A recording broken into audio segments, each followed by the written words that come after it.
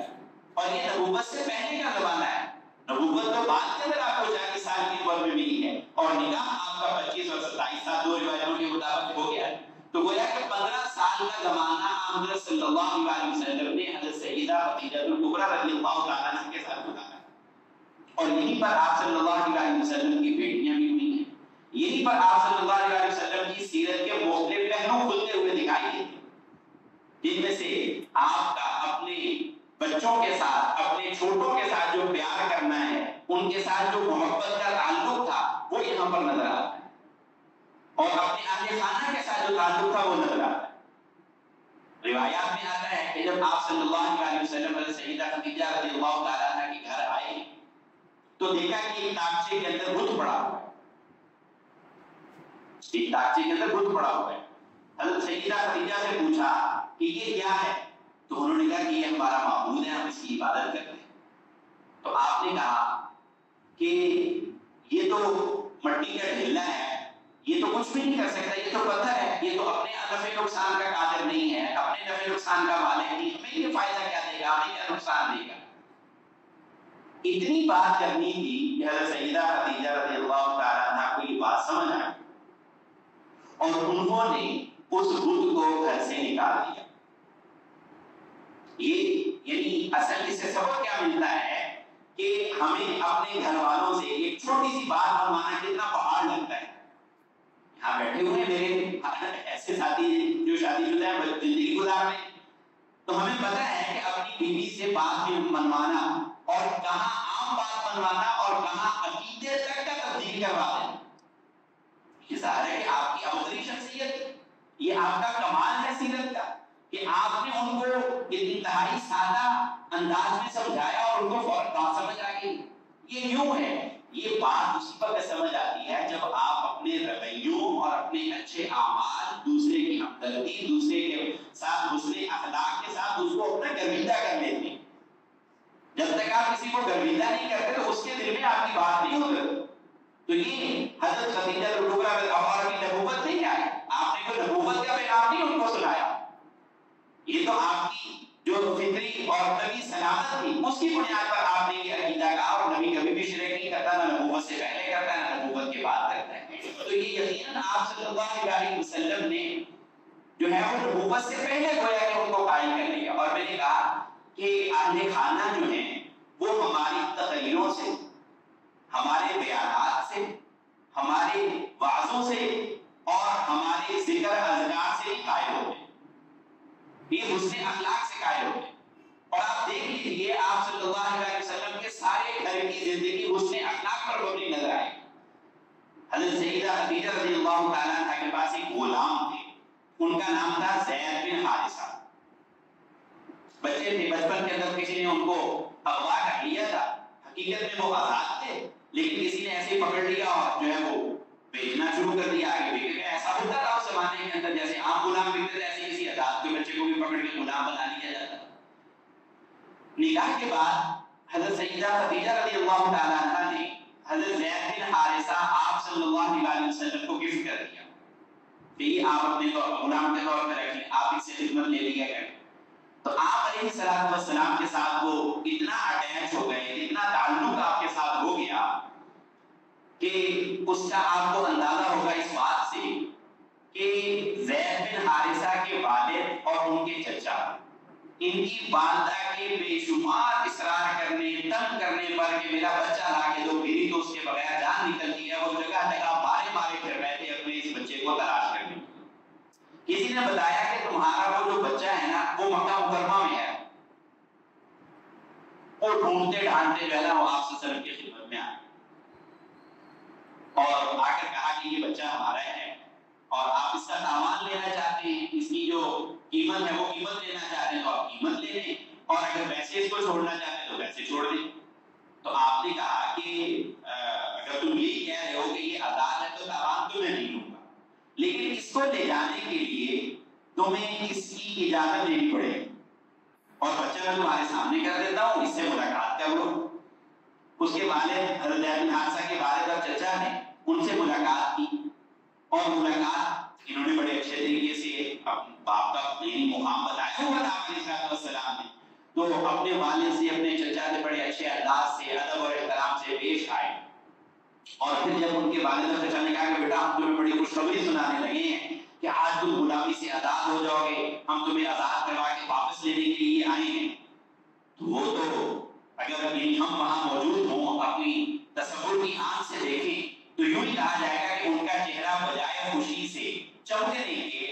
غم سے دھڑک گیا، اور وہ کہنے لگے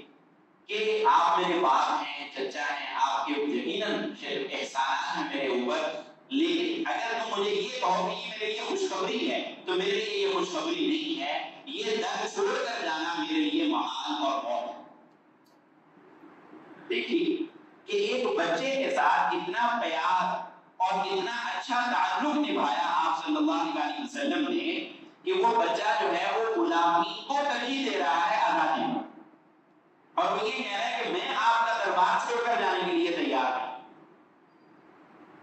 کہتے ہیں کہ ہندوستان کے ایک بڑے عالم مدینہ طیبہ گئے تو وہاں پر ایک،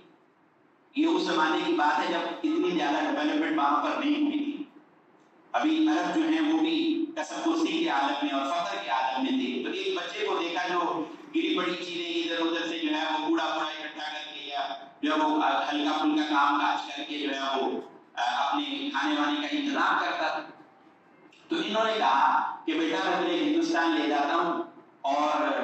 وہاں جو ہے وہ تمہیں اچھے کپڑے بھی پہناؤں گا، تمہیں کھانے بھی کھلاؤں گا، تمہیں تعلیم بھی دلواؤں گا۔ وہ پہلے تو خوش ہوا بچہ، کہتے ہیں کہ ٹھیک ہے میں چلتا ہوں تمہارے ساتھ، سارا کچھ مجھے یہ دے دینا تم وہاں پر۔ پھر ایک دم اس کے ذہن میں خیال آیا اور کہا کہ جہاں تم مجھے لے کر جاؤ گی وہاں پر یہ روزہ بھی ہوگا، تو انہوں نے کہا نہیں یار وہاں پہ روزہ تو نہیں ہوگا۔ اس نے کہا کہ پھر مجھے ان سے کوئی چیز نہیں چاہیے۔ ایک وہ واقعہ ہے جو آپ صلی اللہ علیہ وسلم کی زندگی میں اس بچے کا ہے، اور ایک وہ ہے کہ آپ پردہ فرما چکے ہیں، اور یہ بھی آپ ہی کا معجزہ ہے کہ آپ کی محبت ایسے دل کے اندر گھر کر گئی کہ وہ بچہ جو ہے وہ اس قسم کرسی کو اور اس محنت مشقت کی زندگی کو اس بات پہ ترجیح دے رہا ہے کہ بجائے میں اس کو یہ چیزیں چھوڑ کر جو ہے وہ اس کو لینے کی بجائے مجھے یہ ترجیح ہے میری اسی بات کے اندر کہ میں انہیں چیزوں کو اپنے دل کے ساتھ لگا کے رکھوں۔ تو میں یہ عرض کر رہا تھا یہ تھے آپ صلی اللہ علیہ وسلم کے عمدہ ترین اخلاق۔ کل آپ سن رہے تھے حضرت زید بن ابی حالہ رضی اللہ تعالیٰ عنہ کا نام مبارک، وہ کون تھے؟ حضرت سیدنا حسن اور حسین رضی اللہ تعالیٰ عنہ کے ماموں جان تھے۔ آپ صلی اللہ علیہ وسلم کی اس عالیہ کے جو ہے وہ پچھلے شوہر سے بیٹے تھے، جو ان کے پہلے خامد حالہ تھے، ان کے جو بیٹے تھے ہند بن ابی حالہ۔ آپ دیکھ لیجیے کہ سوتیلا بیٹا جو ہے وہ تو ایک آنکھ نہیں پاتا آج ہمارے اس ماحول اور معاشرے کے اندر، کون بیوی کے پچھلے بچوں سے پیار اور لاڈ کرتا ہے۔ اب اس بچے کے ساتھ اتنی اچھی تربیت اور اتنا پیار اور لاڈ کیا گیا ہے کہ حلیہ مبارک بیان کرنے کے اندر اگر نمایاں ناموں کے اندر کوئی شریک ہے تو ہند بن ابی حالہ ہے رضی اللہ تعالیٰ کی پیار اور محبت کی کمال۔ اور پھر اس کے علاوہ جب ہم نبی کریم صلی اللہ علیہ وسلم کی گھریلو زندگی، جس کو میں نے ابھی آپ کے سامنے نمایاں کیا کہ آپ کی گھر کی زندگی ایسی نہیں تھی کہ آپ گھر گئے اور مصلی بچھایا اور بس بیٹھے اور اللہ اللہ کرے جا رہے ہیں، حالانکہ اللہ تعالیٰ کی طرف سے حکم یہی ہے۔ سورہ الم نشرح پڑھ لیجیے، فَإِذَا فَرَغْتَ فَانصَبْ وَإِلَىٰ رَبِّكَ فَارْغَب۔ فنصب کا معنی ہوتا ہے گڑ جانا۔ اللہ تعالیٰ یہ کہہ رہے ہیں کہ اے پیارے نبی جب آپ اپنی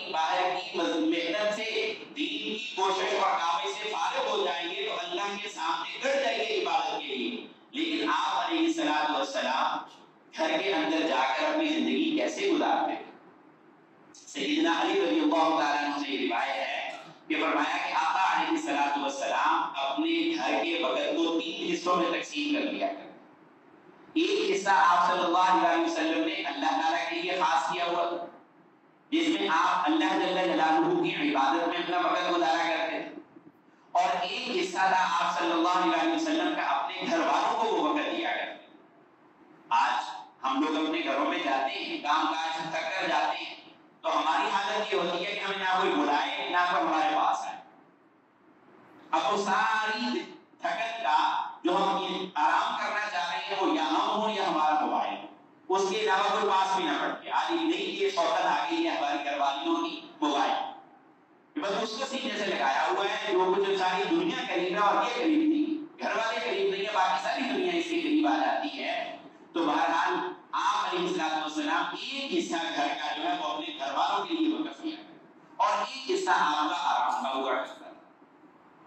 جو گھر میں آپ صلی اللہ علیہ وسلم کی عبادت تھی، اس سے یہ پتہ چلتا ہے کہ گھر کے ماحول کو اللہ تعالیٰ کی عبادت سے ضرور معمور رکھنا چاہیے۔ ایسا نہیں ہونا چاہیے کہ ہماری ساری کی ساری عبادتیں مسجد کے اندر ہوں، ہماری ساری تلاوت، ہمارے اذکار، ہمارے نوافل مسجد کے اندر ہوں، بلکہ آپ کی سیرت اور سنت سے یہ پتہ چلتا ہے کہ آپ گھر کے اندر بھی جب تشریف لاتے ہیں تو اللہ تعالیٰ کی عبادت میں وقت گزارا کرتے ہیں۔ اور خود فرمایا بھی آپ صلی اللہ علیہ وسلم نے کہ لا تجعلوا بیوتکم مقبرۃ، کہ اپنے گھروں کو قبرستان نہ بنایا کرو، اپنے گھروں کے اندر بھی عبادت کا کچھ نہ کچھ حصہ رکھا کرو۔ اور اس کا فرق کیا ہوگا، اس کا اثر کیا ہوگا؟ اس کا اثر یہ ہوگا کہ گھر والوں کو پتہ چلے گا،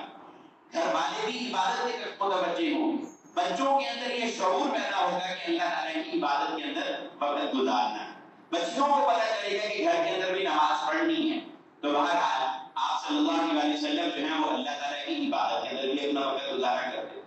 لیکن اس عبادت کے اندر اگر ہم وقت گزاریں گے تو ہماری طبیعت کیا ہوگی اور آپ صلی اللہ علیہ وسلم کی طبیعت کیا ہوگی؟ ہم اگر 4 نفلیں زیادہ پڑھ لیں گے تو ہمیں دوسروں پر غصہ آنے لگ جائے گا،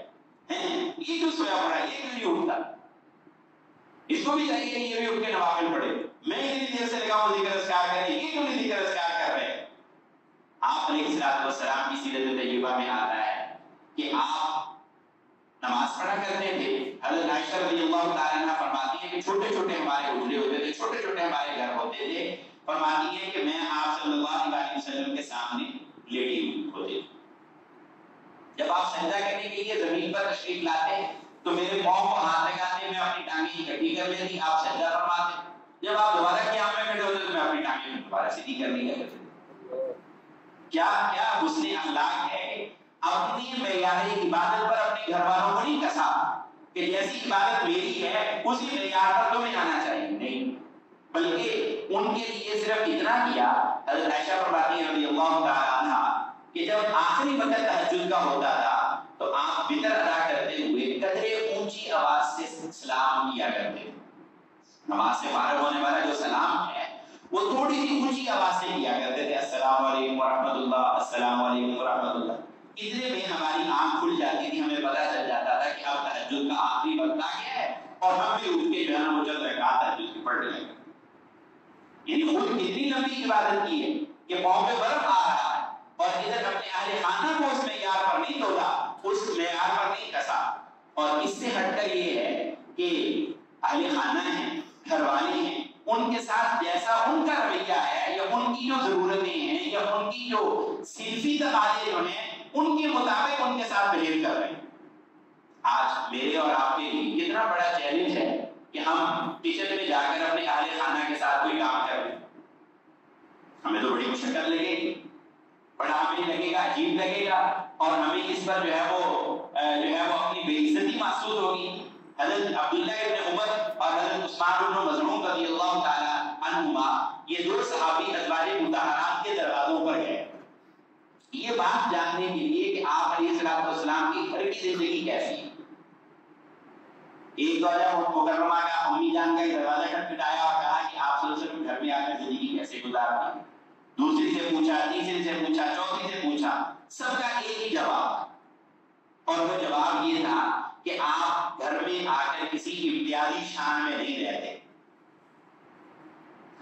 امتیازی شانیں تو ساری کی ساری آپ ہی کی شان ہے،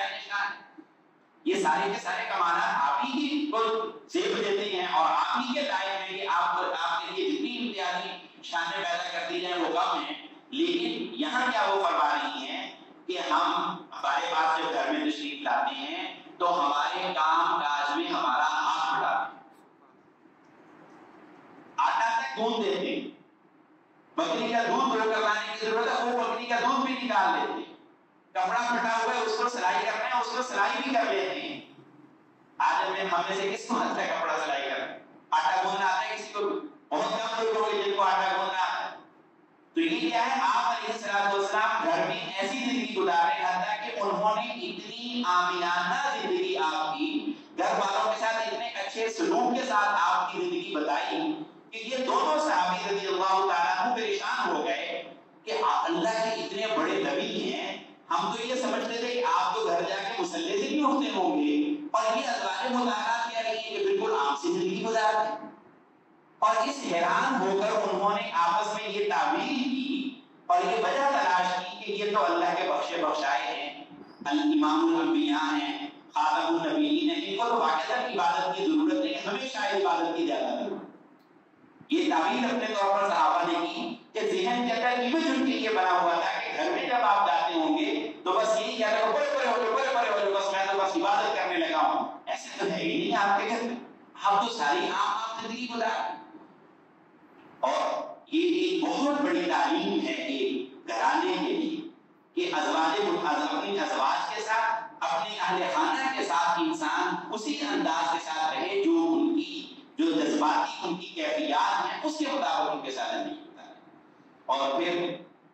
عام طور پر مرد حضرات گھر میں جاتے ہیں اور اس کے اندر گھر والوں کی اس چیز کا بالکل لحاظ نہیں کرتے کہ اپنی صفائی، اپنی بدنی صفائی، اپنے جسم کے اوپر خوشبو، اپنے لباس کی فکر یہ نہیں کرتے. باہر جاتے ہیں تو سارے بد سنور کے جاتے ہیں، گھر میں سب سے ٹوٹے ہوئے کپڑے، سب سے زیادہ پسینے کے اندر لت پت اور سب سے اس چیز کی بے پرواہ ہو کر ہم رہتے ہیں. یہ آپ علیہ السلام کی سیرت کیا تھی کہ جب گھر میں تشریف لے جاتے ہی سب سے پہلے مسواک کیا کرتے،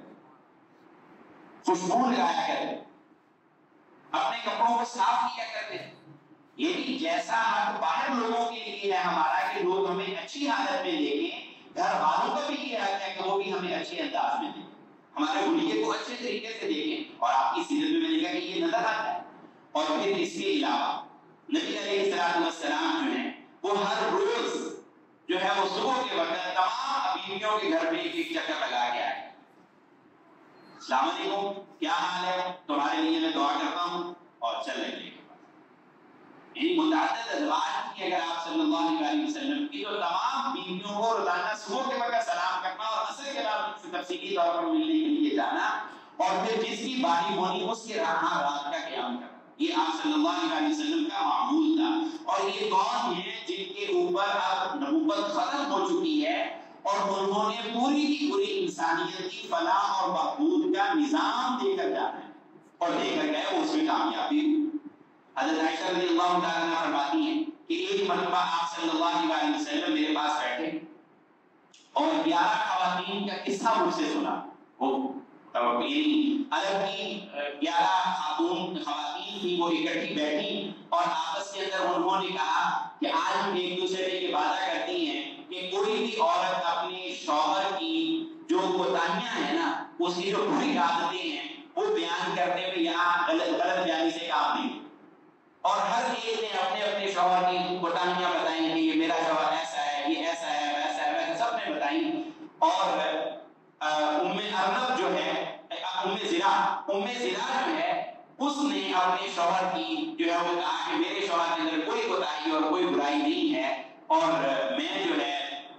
جو ہے وہ اس کی خوبیاں ہی بیان کر سکتی ہوں. اور یہ 11 عورتوں کا قصہ باقاعدہ آپ صلی اللہ علیہ وسلم نے سنا اور سنایا ان سے. یہ کیا پتہ چلتا ہے اس سے کہ اپنے گھر والوں کے ساتھ جو ہے وہ اپنا وقت گزارنا، آج کے جدید دور کے اندر یہ کہا جاتا ہے کوالٹی ٹائم، کہ اپنا کوالٹی ٹائم جو ہے ایک عمدہ اور بہترین وقت جو ہے وہ اپنے گھر کے اندر گزارنا، یہ ایک مسلمان کے لیے ضروری ہے. اور آپ کی سیرت اور سنت ہمیں بتا رہی ہے کہ اتنی مصروف زندگی اور اتنے بڑے مقام پر فائز ہونے کے باوجود بھی اپنی زندگی عام انسانوں کی طرح گھر کے اندر گزارنا.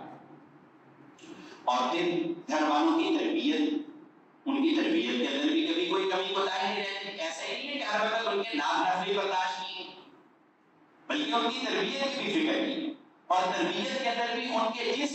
درجے کی کوتاہی یا جس درجے کی ان کی تربیت کی ضرورت تھی اسی درجے کے مطابق ان کی تربیت کی. مثال کے طور پر ایک مرتبہ جو ہے وہ حضرت عائشہ رضی اللہ تعالیٰ عنہ جو ہے وہ اپنے کسی غلام کو ڈانٹ رہے، تو آپ نے فرمایا کہ اے عائشہ غلام کو مت ڈانٹو. یہ غصہ جو ہے یہ جب بھی کسی چیز کے اندر آتا ہے یہ اس کو خراب کر دیتا ہے، اور حسن اخلاق جب کسی چیز کے اندر آتا ہے یہ اس کو بہترین اور خوبصورت کر دیتا ہے. اس لیے تمہیں یہ نصیحت ہے کہ یہ ماتحتوں سے، ان غلاموں سے اگر کوئی کمی ہو جائے، کوئی کوتاہی ہو جائے تو ان کو ڈانٹ ڈپٹ نہیں کرو، بلکہ احادیث میں یہ آتا ہے کہ اگر کسی بچے سے، کسی غلام سے کوئی نقصان ہو جاتا تھا تو آپ کوئی ڈانٹنے لگتا تھا گھر کا کوئی فرد تو آپ کہا کرتے تھے نہ ڈانٹو. اللہ کی تقدیر میں اگر کچھ اور ہونا لکھا ہوتا تو وہ ہو جاتا. اب اللہ کی تقدیر میں اس نقصان کا ہونا، اس چیز کا ٹوٹنا، اس چیز کا ضائع ہونا لکھا تھا تو اب یہی ہو گیا. اس کے اندر گھبرانے کی کیا ضرورت ہے، اس میں پریشان ہونے کی کیا ضرورت ہے. اور آج کا یہ زمانہ، نفسیات کا یہ زمانہ بتاتا ہے کہ بچے سے نقصان ہونے کے بعد اس کو اگر آپ ڈانٹ ڈپٹ زیادہ کرو گے تو وہ سمجھنے کی بجائے اس کی سمجھ بالکل موقوف ہو جائے گی، وہ کان اس کے بند ہو جائیں گے، تمہاری کسی ڈانٹ کا اس پہ اثر نہیں ہونے پا. اور اگر آپ اس لمحے کو تھوڑی دیر کے لیے برداشت کر لو اور اگلے کچھ وقت کے بعد اگر اس کو سمجھاؤ گے تو وہ بات اس کو سمجھ آ جائے گی، اور تمہارے صرف چشم پوشی کر دینے سے آئندہ وہ خود محتاط ہو جائے گا بچہ. لیکن یہ میں کہ آپ کو اپنی سیرت کے اندر تو نظر آتا ہے، ہمارے عمل کے اندر نظر نہیں آتا. تو یہ چیز بھی ہمیں آپ صلی اللہ علیہ وسلم کی سیرت مطہرہ سے نظر آتی ہے. اور پھر ایسے ہی حضرت عائشہ رضی اللہ تعالیٰ عنہ کے گھر میں آپ صلی اللہ علیہ وسلم کی باری ہے تو غالباً حضرت حفصہ رضی اللہ تعالیٰ عنہ نے یا کسی اور ام المؤمنین نے جو ہے وہ گھر میں گوشت تیار کیا. تو وہ گوشت جو تھا وہ حضرت صلی اللہ علیہ وسلم کے لیے بھی ان کے گھر میں بھیج دیا. اب ظاہر ہے کہ باری تو حضرت عائشہ رضی اللہ تعالیٰ عنہ کی ہے، اور جو ہے وہ سالن اور کھانے کا جو ہے وہ چیز کہیں اور سے آ رہی ہے تو یقیناً اس پر ناگواری تو ہوتی ہے، ایک فطری تقاضا ہے. تو دروازے کے اندر جب خادم کو لے کر پہنچا تو عائشہ رضی اللہ تعالیٰ عنہ کو غصہ آیا، انہوں نے ہاتھ مارا، وہ سالن گرا. آپ علیہ السلام نے یہاں پر اب ان کے اس ظاہری نقصان کے اوپر غصہ تبے نہیں ہے، بلکہ اس کی جو اصل پیچھے ریزن تھی اس کی طرف گئے، جو کہ ہمیں بتاتی ہے، بیہیویئر سائنس ہمیں بتا رہی ہے کہ کسی کے رویے اور رجحان کو صحیح طور پہ چیک کر کے اس کے اصل وجہ پر جانے کی ضرورت ہوتی ہے. ہمارے حضرت فرمایا کرتے تھے کہ رات کو گھر دیر سے آتے ہیں تو بسا اوقات اہل خانہ اور بیویاں جو ہے نا وہ آگے سے تپی ہوئی ہوتی ہیں اور ادھر ادھر کی سنا رہی ہوتی ہیں کہ چلے جو جہاں سے آئے ہو یہ کر لو وہ کر لو. تو ان کے ظاہری الفاظ پہ نہیں جانا چاہیے، اصل میں اس کے پیچھے جو منشا محبت ہے، جو تعلق کی گہرائی ہے، اس کو جاننے کی کوشش کرنی ہے. ہمارے یہاں تو یہ ہوتا ہے کہ ہاں تو بول رہی ہے آگے سے جو بول رہی تھی ایسی کی جاتی تو کون ہوتی ہے میرا جائزہ لینے والی. آپ صلی اللہ علیہ وسلم کی سیرت سے یہ میں نے کہا یہ سبق مل رہا ہے کہ حضرت عائشہ رضی اللہ تعالیٰ نے کھانا لایا کر رہی ہیں، ہاتھ مار کے گرا رہی ہیں، لیکن آپ صلی اللہ علیہ وسلم نے ان کو یہ نہیں کہا کہ عائشہ تم نے یہ کیوں حرکت کی ہے، میں نے تو یہ کھانا تھا، میرے لیے تو یہ تحفہ آیا تھا، تم نے یہ ایسے حرکت کیوں کی ہے، یہ نہیں کہا، بلکہ کہا کہ غارت کہ تیری ماں کو غیرت آ گئی، تیری ماں کو غیرت آ گئی کہ میری باری اور کوئی اور کھانا نہیں دے. یہ ہے گہرائی کے ساتھ اس کے منشا کو تلاش کرنا کہ اصل سبب کیا ہے.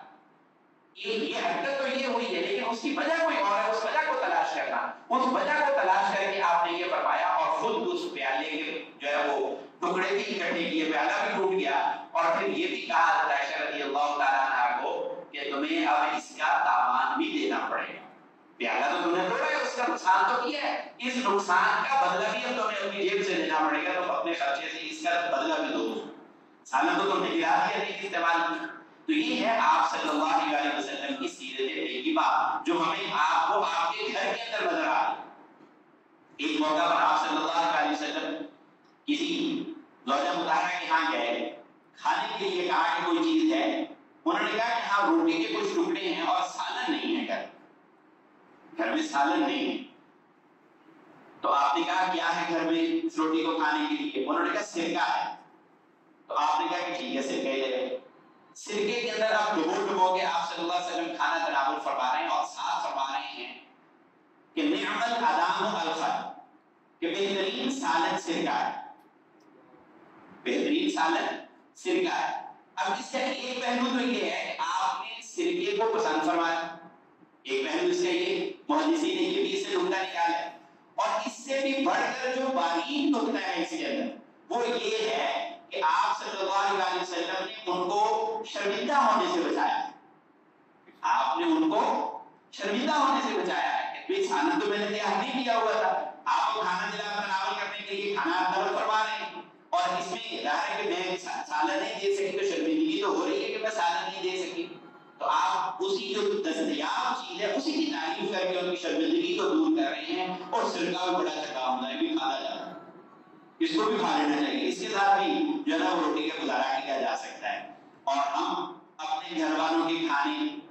یا اپنے گھر والوں کی جو خدمات ہیں ان کی کبھی شرمندگی سے بچانا تو دور ہے، شرمندگی والا موقع ہوئے بغیر ان کی براہ راست خدمات پر ہم کبھی ان کا شکریہ ادا کرتے ہیں،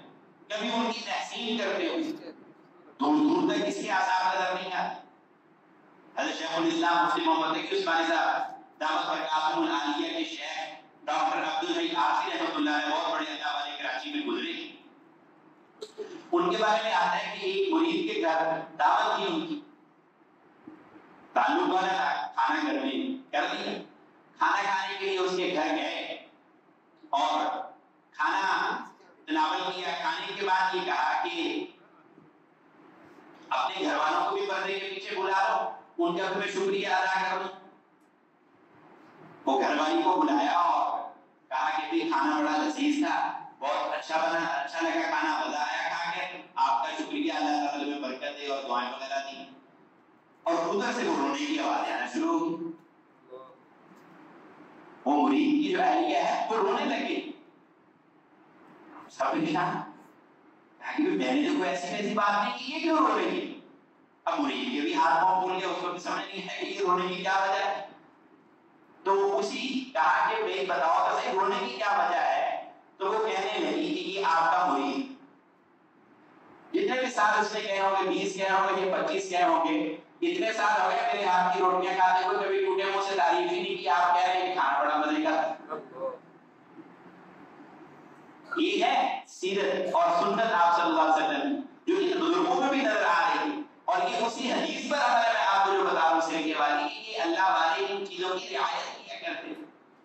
اور حضرت صلی اللہ علیہ وسلم کی یہ کتنی اونچی شان ہے کہ معمولی سے معمولی چیز پر بھی اس کی تعریف بھی کر رہے ہیں اور اس کے اوپر خوش بھی ہوئے۔ یہ ہے گھر والوں کے ساتھ حسن سلوک، اچھا اخلاق، یعنی ان کی دلداری کرنا، ان کے ساتھ اچھا وقت گزارنا، ان کی تربیت کے حوالے سے جو ہے وہ ان کی عبادت کے اندر بھی ان کو مشغول کرنا، اور اگر ان سے کوئی غلطی ہو گئی تو اس کے اندر ان کی تربیت اور اصلاح بھی کرنا، اور اگر کسی چیز پر گھر والوں کی طرف سے کوئی رد عمل آیا ہے، کوئی ریئیکشن آیا ہے، تو اس کی بھی اصل وجہ کو تلاش کرنا، اور اس اصل وجہ کو تلاش کر کے اس کے مطابق ان کے ساتھ معاملہ کرنا، جیسے وہ پیالہ توڑنے والی حدیث میں آپ کو سنا۔ تو یہ ساری کی ساری چیزیں ہمیں ایسی نظر آتی ہیں، یہ تو ایک لمبا قصہ ہے، یہ ایسی خوبصورت بات نہیں ہے کہ بس وقت ہو اور ہم ہوں اور سنتے سناتے چلے جائیں۔ اس کے حوالے سے ہمیں اس بات کی فکر کی ضرورت ہے کہ ہم حضور نبی علیہ السلام کی یہ جو سیرت طیبہ کا اتنا اچھا انداز ہے، آپ نے اپنے گھر کو اتنا خوبصورت بنا کر جو ہمیں دکھایا ہے، اور اللہ تعالیٰ کی طرف سے جو خیر کثیر کا ہمارے لیے جو انعام کا وعدہ کیا گیا ہے کہ اگر تم ان ناپسندیدگیوں کے اوپر شکر ادا کرو گے اور صبر سے کام لو گے تو اللہ تعالیٰ خیر کثیر اس میں ڈال دیں گے۔ یہ ہمیں ان تمام چیزوں کو سیکھنے کی ضرورت ہے،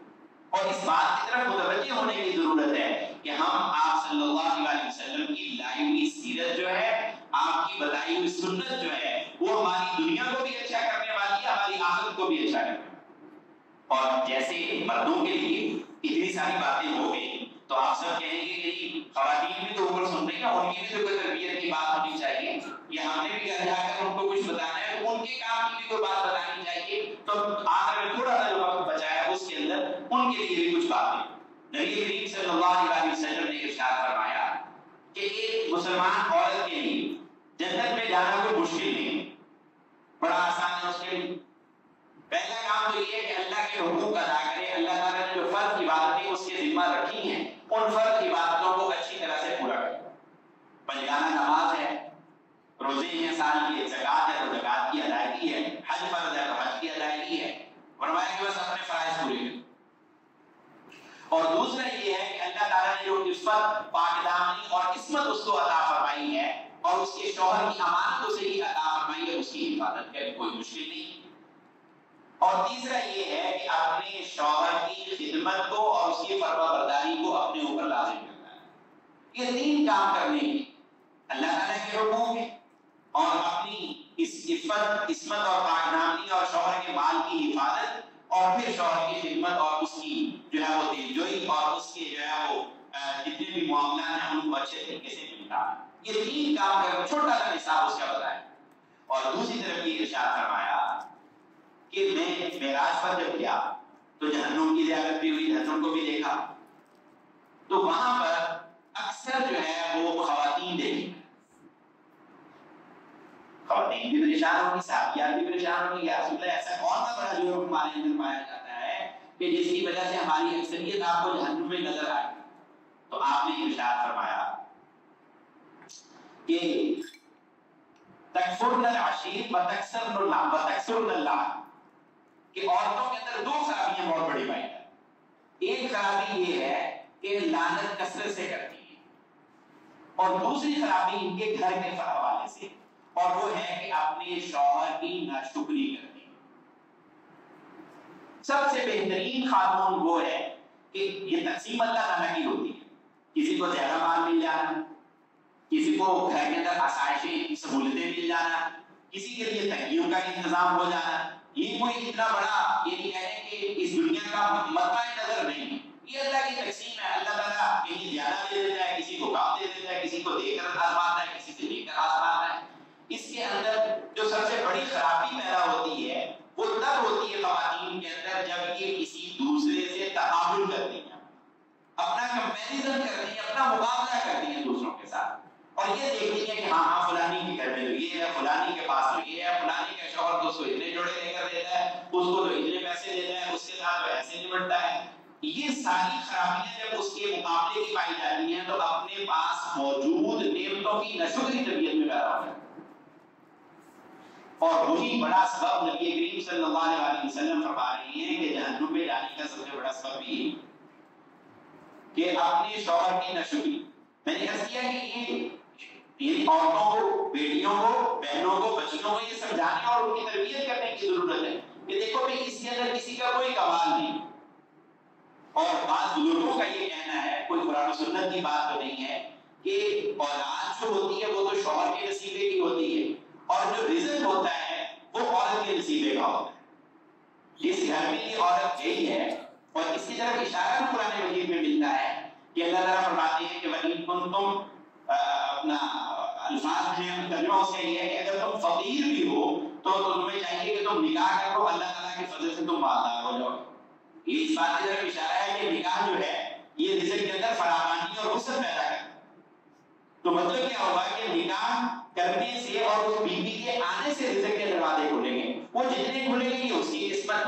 اس پہ آپ جلنا بھولنا ہے، اس کے اوپر بھڑکنا اور پریشان ہونا ہے، یا دوسروں کے ساتھ مقابلہ کر کے اپنے آپ کی زندگی کو اجیرت کرنے کا کیا فائدہ؟ اس کے اندر صبر اور شکر کے ساتھ جو اللہ نے دے دیا ہے اس پر اللہ کا شکر ادا کریں، تو شکر سے تو ویسے ہی نعمت میں ترقی ہوتی ہے، نعمت کی حفاظت ہوتی ہے۔ تو اس کے اندر جو ہے وہ میں نے کہا کہ خواتین کی طرف سے جو سب سے بڑی کوتاہی گھر چلانے کے اندر جو سب سے بڑی پیدا ہوتی ہے وہ تکفرن العشیر ہے، کہ اپنے شوہروں کی یہ ناشکری کریں۔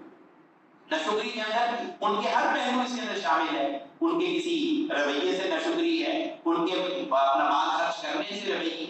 ناشکری ہے، ان کو اس کے اہل خانہ سے ملنے ملوانے کے اندر لے جانے میں کمی کوتاہی پائی جا رہی ہے، اس حوالے سے ناشکری ہے. تو ان تمام ناشکریوں کے دروازوں کو اگر خواتین بند کر دیں اور اپنے فرائض کو پورا کریں تو ان کے لیے میں نے کہا کہ جنت کا راستہ آسان ہے. وہ کہا جاتا ہے کہ جنت بڑھتے ہوئے ان کا تو حساب بھی بڑا مختصر سا رکھا ہوا ہے، بند کی ذمہ داریاں زیادہ ہیں. تو یہ ہے آپ صلی اللہ علیہ وسلم کی گھریلو زندگی، آپ علیہ السلام کی وہ معاشرتی زندگی کی بنیاد جو آپ نے اپنے گھر کے اندر اتنے خوبصورت انداز سے گزاری ہے. اور اس کے بعد کا بہت سارے پہلو بھی باقی ہیں جن کی طرف جو ہے وہ کوشش کریں کہ آپ حضرات سے بھی ہم وقت لیں گے کہ آپ اگر یہ سلسلہ شروع کر لیں، کوئی ایسا انداز ہمارا ہو جائے کہ مہینے میں ایک بیٹھک ہماری ہو جائے، ایک ملاقات ایسی ہو جائے کہ ہم ان موضوعات کو کھولتے ہیں. اللہ تعالیٰ کا بڑا شکر ہے کہ اس جگہ کو وقف کرنے والے جو بزرگ تھے ان کا یہ اخلاص ہے کہ اللہ تعالیٰ نے جگہ میں ایک چھوٹی سی جگہ کے اندر فراوانی پیدا کر دی ہے، فراخی پیدا کر دی. آپ حضرات کی محبتیں، آپ حضرات کا خصوص تعاون اور دعائیں ہیں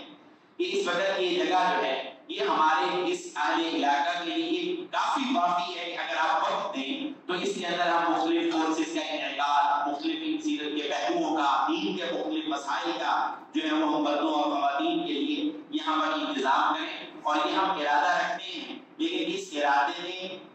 تکمیل تک پہنچنا ہے آپ حضرات کے تعاون. آپ حضرات کے تعاون کے اندر سب سے زیادہ جو تعاون ہے وہ آپ کا جانی تعاون ہے، یہاں پر جسمانی تعلق ہے کہ آپ بنفس نبی یہاں پر شریک ہوں. ان تعاون جب تک بنفس نبی آ کے شریک نہیں ہوں گے تو اس وقت تک اس گاڑی کا آگے چلنا اتنا آسان نہیں ہوگا. تو یہ آج کی باتوں کا خلاصہ تھا کہ آپ صلی اللہ علیہ وسلم کی سماجی زندگی، آپ کی معاشرتی اور خاص طور پہ معاشرے اور سماج کا جو بڑا پلر ہے، سب سے اہم ستون ہے گھر، اس کے حوالے سے میں نے کچھ معلومات آپ کے سامنے رکھی ہیں. اللہ تعالیٰ ہمیں حضور علیہ السلام کی کامل محبت اور کامل اتباع نصیب فرمائے اور یہ سلسلے اور یہ جو بہاری ہیں اسی طریقے سے ہم آپس کے اندر باہمی تعاون کے ساتھ چلتے چلاتے رہیں. کل کا آخری جو پروگرام اس 3 دن کا جو پروگرام رکھا ہوا ہے، تیسرا جو بیان ہے، وہ ہمارے استاد محترم مفتی عالمی صاحب انشاءاللہ تشریف لائیں گے. تو آپ کل بھی بھرپور طور پہ شرکت فرمائیے گا اور اللہ تعالیٰ سے اسی دعا پہ ہم آج کی اس مجلس کو ختم کرتے ہیں. وآخر دعوانا الحمدللہ رب العالمین.